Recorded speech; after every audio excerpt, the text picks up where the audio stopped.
Hello friends, this is Neelam from here.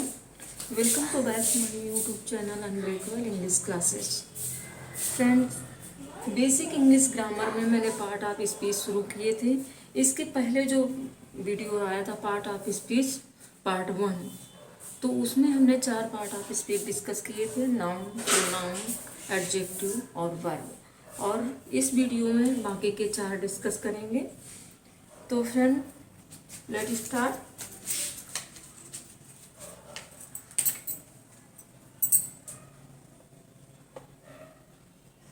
Adverb देखेंगे सबसे पहले। एडवर्ब क्या है? एडवर्ब को हिंदी में क्रिया विशेषण कहते हैं, जो क्रिया की विशेषता बताता है। It describe a verb. Verb, adverb और एडजेक्टिव, ये एडवर्ब जो है वर्ब को डिस्क्राइब करता है, एडवर्ब को अनदर एडवर्ब को डिस्क्राइब करता है और एडजेक्टिव को डिस्क्राइब करता है। तो देखते हैं।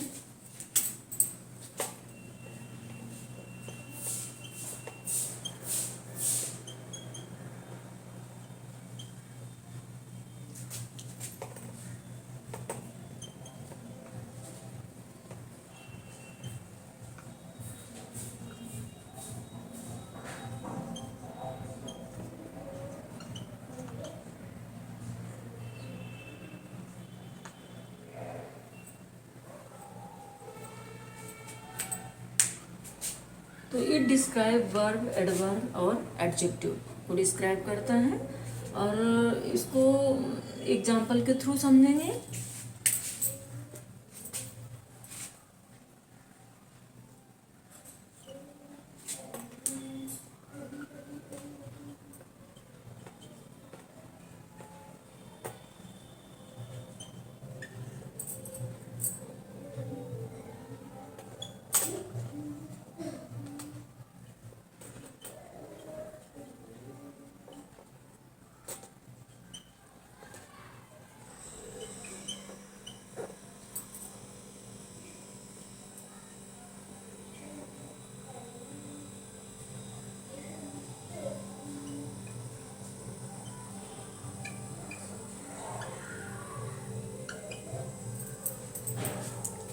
तो देखेंगे पहला सेंटेंस क्या है। He works hard. He works hard, वो कठिन परिश्रम करता है। इसकी पार्ट आप स्पीच देख लेते हैं एक एक वर्ड की। ही क्या है? ही हमारा सब्जेक्ट है। वर्क क्या है? वर्क वर्ब है। और हार्ड क्या है? हार्ड एडवर्ब है।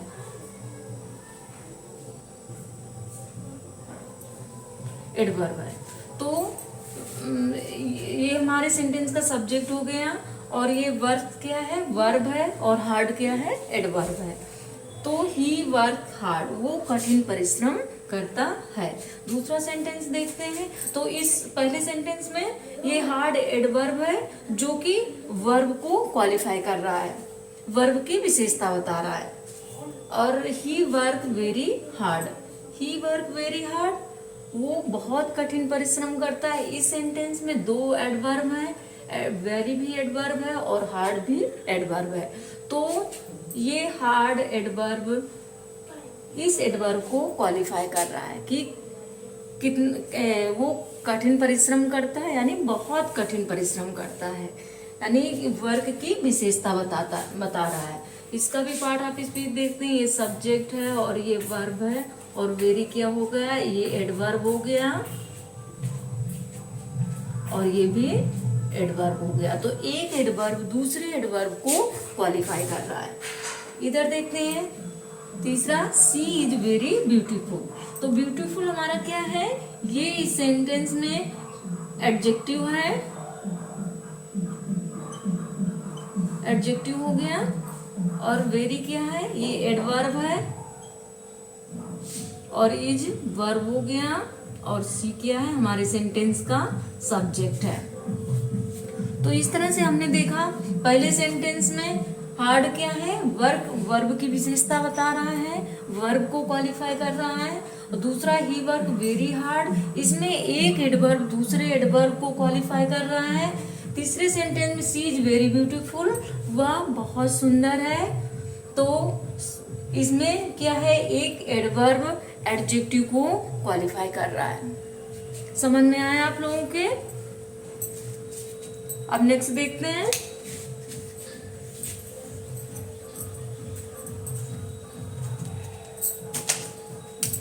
नेक्स्ट है प्रेपोजिशन।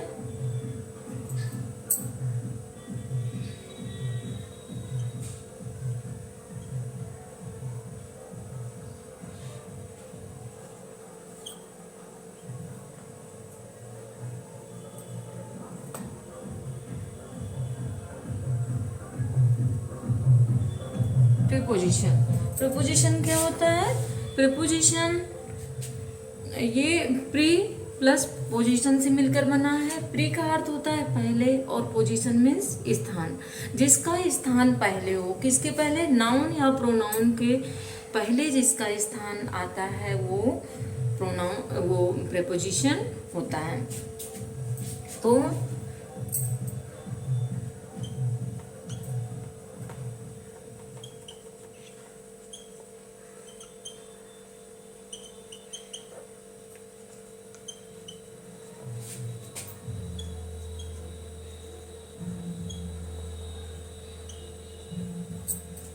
ये नाउन और प्रोनाउन के पहले प्रयोग होता है। और इसको ऐसे तोड़ते हैं, प्री प्लस पोजीशन। प्री का अर्थ हुआ पहले और पोजीशन क्या है? स्थान, यानी जिसका स्थान नाउन और प्रोनाउन के पहले हो। तो ये क्या हुआ? प्रीपोजिशन क्या? रिलेटिंग वर्ड होते हैं। प्रीपोजिशन रिलेटिंग वर्ड होते हैं जो नाउन और प्रोनाउन के पहले आकर उसका संबंध सेंटेंस के अन्य वर्ड से कराते हैं। तो it's a relating word.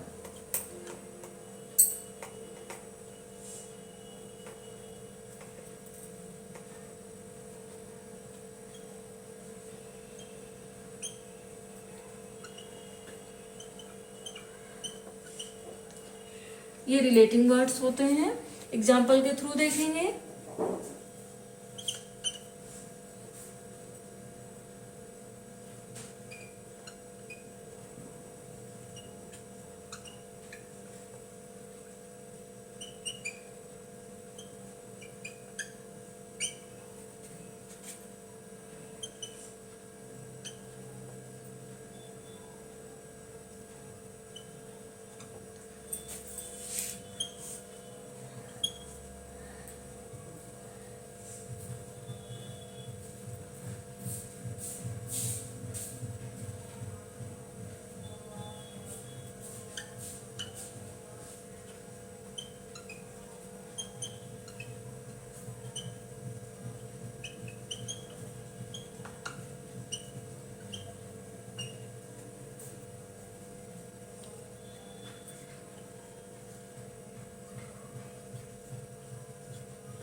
Table ये देखते हैं। तो पहला क्या है? Mohan pledge cricket with Ram. Mohan pledge cricket, Mohan cricket खेलता है विथ राम, राम के साथ। तो इस सेंटेंस में प्रीपोजिशन क्या है? विथ। विथ हमारा प्रीपोजिशन है। जो ये राम क्या है? राम ये नाउन है। नाउन है जो किस रूप में आया है? ऑब्जेक्ट के रूप में। ये हमारा नाउन है जो किस रूप में आया है? ऑब्जेक्ट के रूप में।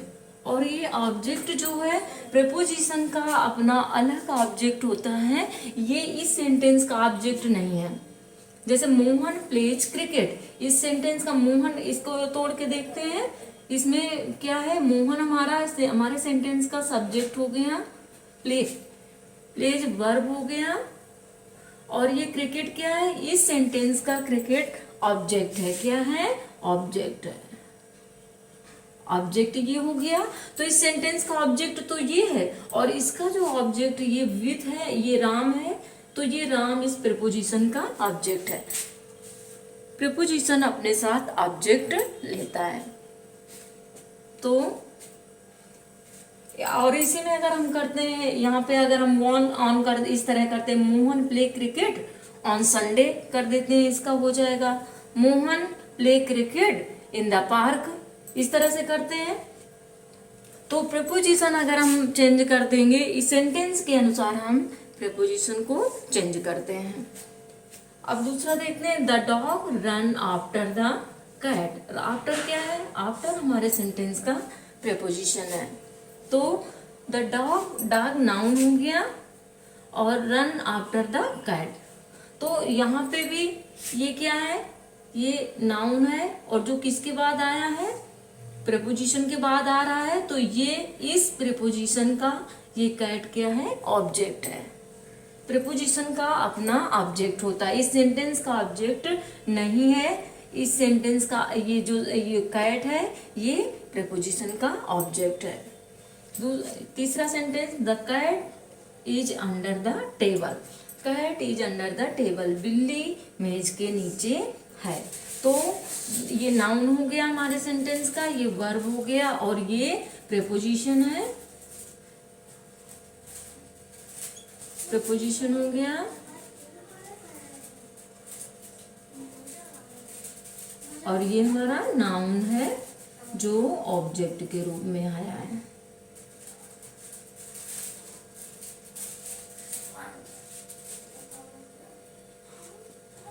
तो प्रेपोजिशन आप लोगों ने देखा क्या होता है? रिलेटिंग वर्ड होता है। ये नाउन और प्रोनाउन के पहले आकर इसका संबंध सेंटेंस के अन्य वर्ड से कराता है।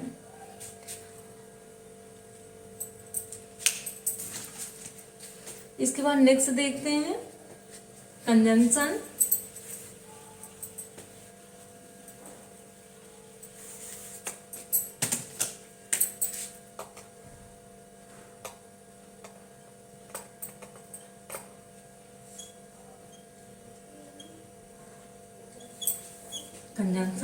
कंजंक्शन क्या होता है?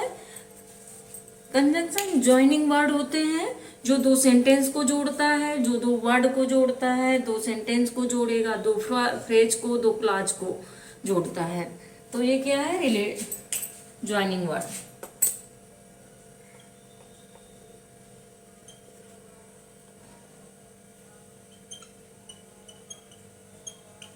कंजंक्शन जॉइनिंग वर्ड्स होते हैं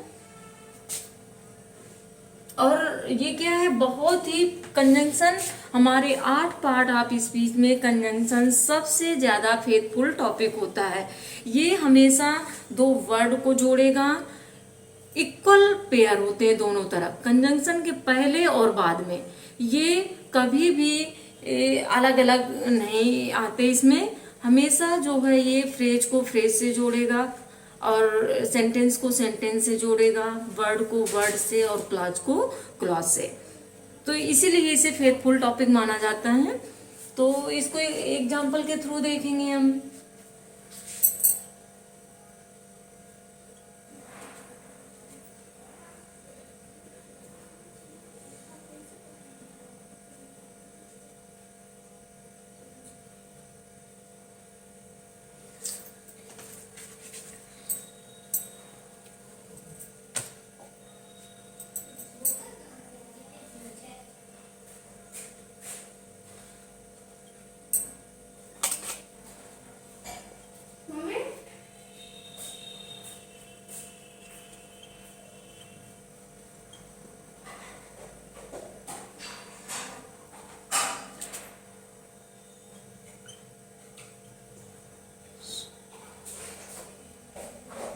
फ्रेंड्स थोड़ा सा बताते हैं इसके बारे में और कि क्लॉज और फ्रेज क्या होता है, क्लॉज क्या होता है और फ्रेज क्या होता है।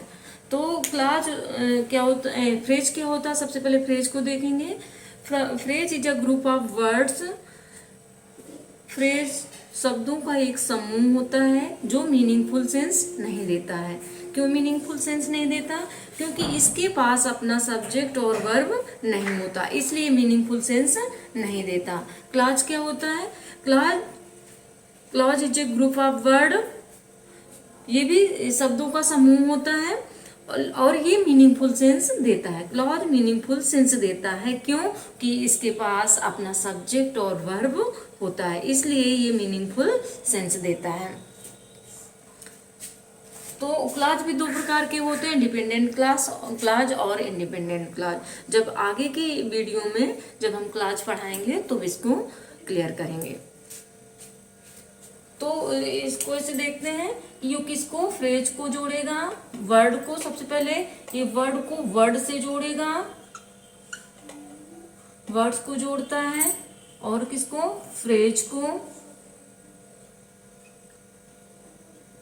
फ्रेज को जोड़ेगा, क्लॉज को जोड़ता है, और सेंटेंस को।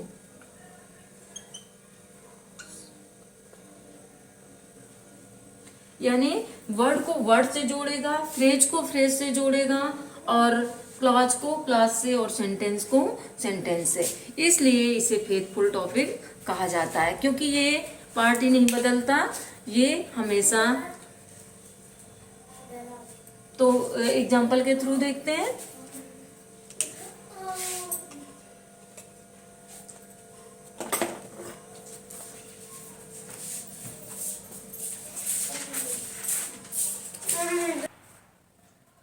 तो पहला एग्जाम्पल देखते हैं, क्या है। I went to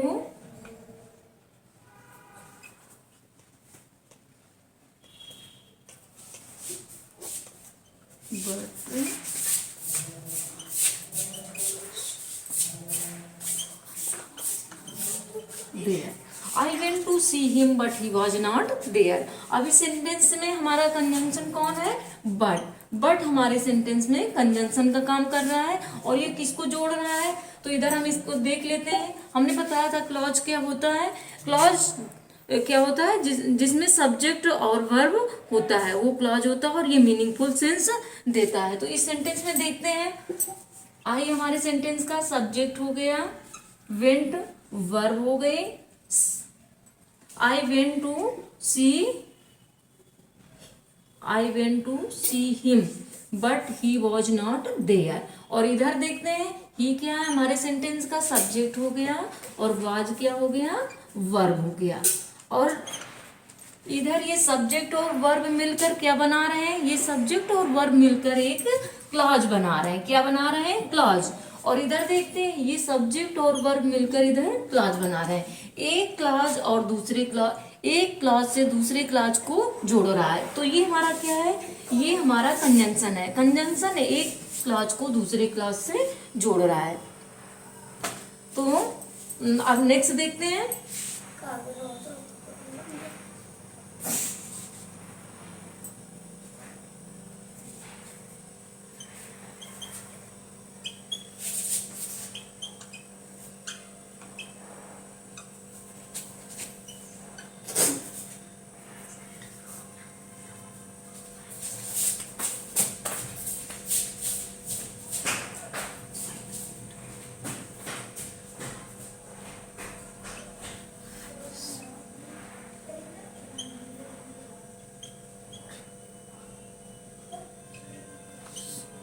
I will meet him at office or at house। मैं उससे मिलूंगा या तो उसके ऑफिस में या उसके घर में। तो इसमें और क्या है, इस सेंटेंस में और हमारे सेंटेंस का कंजंक्शन है, कंजंक्शन है जो। और इधर देखते हैं, एट ऑफिस क्या है, और इधर एट हाउस। एट ऑफिस और एट हाउस, इस तरह से ये क्या है, फ्रेज है। फ्रेज है जो कि मीनिंगफुल सेंस नहीं देता, क्योंकि इसका सब्जेक्ट वर्ब नहीं होता। एट ऑफिस अगर हम बोल देते हैं, at office, at house, at night, तो आप कहेंगे इसके आगे पीछे तो कुछ होना चाहिए, ये तो मीनिंगफुल सेंस दे ही नहीं रहा है।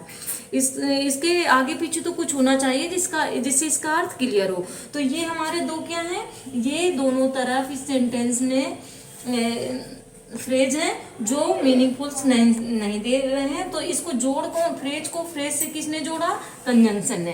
तो इस तरह हमने देखा कि जो कंजंक्शन होता है वो हमेशा इक्वल पेयर को जोड़ता है। यानी इधर अगर फ्रेज आया है तो उस पार्ट में भी फ्रेज आएगा। और वर्ब को तो इस तरह हमने देखा कंजंक्शन, इधर इस सेंटेंस में बट कंजंक्शन है और इसमें और कंजंक्शन है। अब लास्ट बचा हमारा कौन, इंटरजेक्शन। इंटरजेक्शन पढ़ते हैं।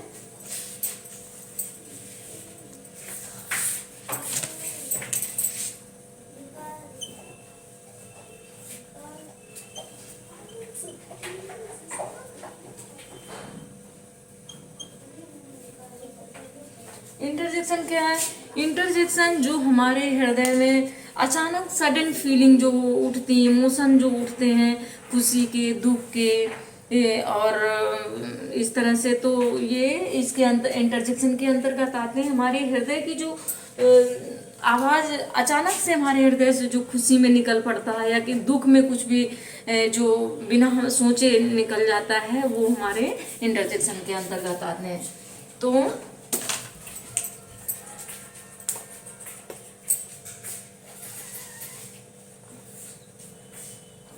to express sudden feelings and emotion,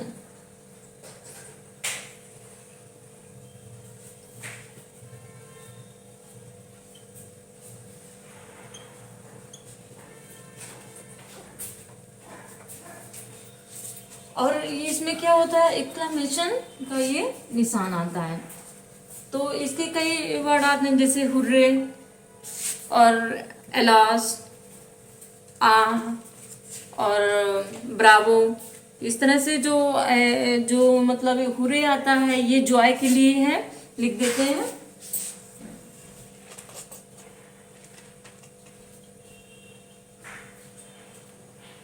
पूरा ये हमारा जॉय को एक्सप्रेस करता है। खुशी में हम जब कुछ बोलते हैं तो, और इसके बाद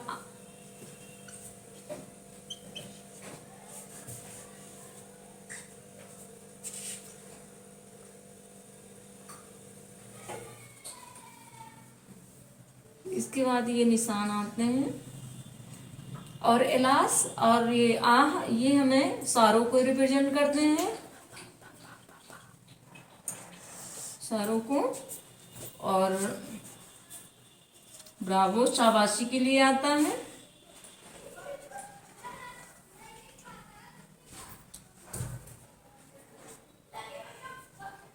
ब्रावो किसको, अपलॉज को।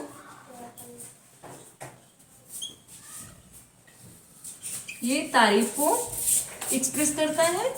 तो इस तरह से इनके एग्जाम्पल देखते हैं।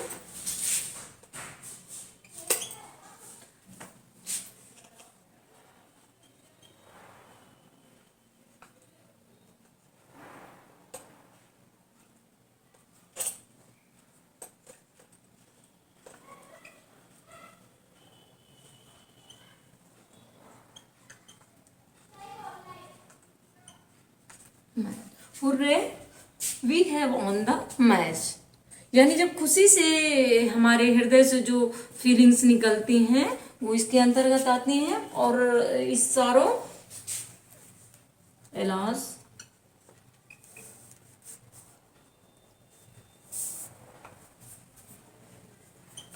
सी इज नो मोर,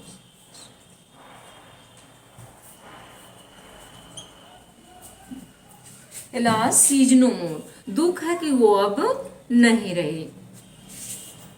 ब्रावो ये शाबाशी के लिए आता है।